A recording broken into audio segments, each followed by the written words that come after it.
हाथरस जिलाधिकारी अतुल वत्स ने शुक्रवार को विकासखंड मुरसान की ग्राम पंचायत चंदपा चितावर में जल जीवन मिशन के अंतर्गत निर्माणाधीन पेयजल परियोजना का स्थलीय निरीक्षण किया। निरीक्षण के दौरान पाइपलाइन बिछाने के लिए खोदी गई सड़कों की मरम्मत प्राथमिकता के आधार पर कराने तथा सभी अवशेष निर्माण कार्य गुणवत्ता के साथ समयबद्ध तरीके से पूरा करने के निर्देश दिए। निरीक्षण के दौरान जिलाधिकारी ने पाइपलाइन बिछाने, गृह जल संयोजन, ट्यूबवेल, पंप हाउस और ओवरहेड टैंक निर्माण कार्यों की प्रगति का जायजा लिया। कार्यों में लापरवाही मिलने पर उन्होंने संबंधित अधिकारियों और कार्यदायी संस्था के प्रति नाराजगी जताते हुए आवश्यक कार्रवाई के निर्देश दिए। ओवरहेड टैंक की सीढ़ियों पर सुरक्षा रेलिंग नहीं मिलने पर भी उन्हें कड़ी आपत्ति दर्ज कराई। इसके बाद जिलाधिकारी ग्राम चितावर पहुंचे और ग्रामीणों से संवाद कर परियोजना की वास्तविक स्थिति जानी। ग्रामीणों ने बताया कि करीब 6 माह पहले पाइपलाइन बिछाने के लिए इंटरलॉकिंग सड़कें खोदी गई थी, लेकिन आज तक उनकी मरम्मत नहीं कराई गई। साथ ही कई घरों में अभी तक पानी के कनेक्शन नहीं दिए गए हैं और जलापूर्ति भी शुरू नहीं हुई है।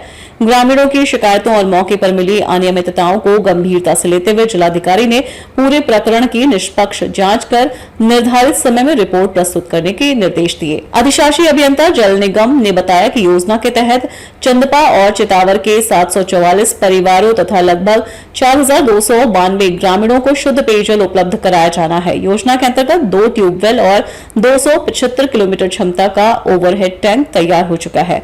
कुल 15,769 किलोमीटर पाइपलाइन में से 9,632 किलोमीटर का कार्य पूरा किया जा चुका है तथा 744 लक्ष्य के सापेक्ष 375 घरेलू जल कनेक्शन दिए जा चुके हैं।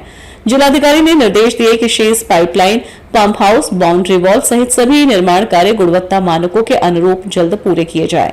साथ ही पाइपलाइन बिछाने के बाद क्षतिग्रस्त सड़कों का तत्काल पुनर्स्थापन कर ग्रामीणों को समय पर सुरक्षित एवं स्वच्छ पेयजल उपलब्ध कराया जाए। लोग निकले थे, एक तो जल जीवन मिशन ग्रामीण में जो गांव चंदपा है उसकी प्रोग्रेस को देखने के लिए हम लोग गए थे।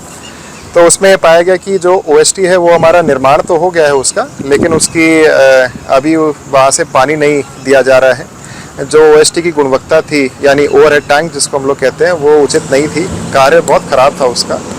दूसरा, जो पंप का इन्होंने एरिया बनाया है जहाँ से ये लोग पानी सप्लाई करेंगे, तो इनके द्वारा अवगत कराया गया कि हम लोगों ने हाउस होल्ड टैप कनेक्शन दे दिए हैं। वो हाउस होल्ड टैप कनेक्शन देने के उपरांत भी अभी पंप से पानी वहाँ चालू नहीं हो पाया है। तो उसमें कहा गया एक्सीएन को कि ये कार्य समय अंतर्गत क्यों नहीं किया गया है, उसके ऊपर उनका स्पष्टीकरण लिया जाएगा। तीसरा, मैं गांव के अंदर गया था जहां पे इन्होंने एक्चुअली पाइपलाइन को बिछाया है। तो लगातार हम लोगों के पास ये शिकायतें आ रही हैं कि साहब इन्होंने पानी की पाइपलाइन बिछाने के उपरांत उसकी मरम्मत नहीं की है। तो वहाँ जितने भी ग्रामीण थे उन सब लोगों से मैंने पूछा कि कब ये कार्य किया गया था, तो उनके द्वारा अवगत कराया गया कि 6 माह पूर्व से पानी की पाइपलाइन बिछ गई है।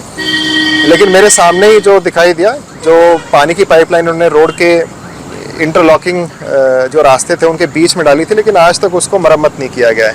इसमें बजट का अभाव पहले बताया गया, लेकिन अभी ये भी बताया गया कि अब बजट प्राप्त हो गया है तो इसको जल्द हम लोग ठीक कराएंगे। ओवरऑल मुझे कार्य बहुत ही ख़राब दिखाई दिया और मैंने कहा है कि इसका जांच समिति से हम लोग इसकी जांच कराएंगे।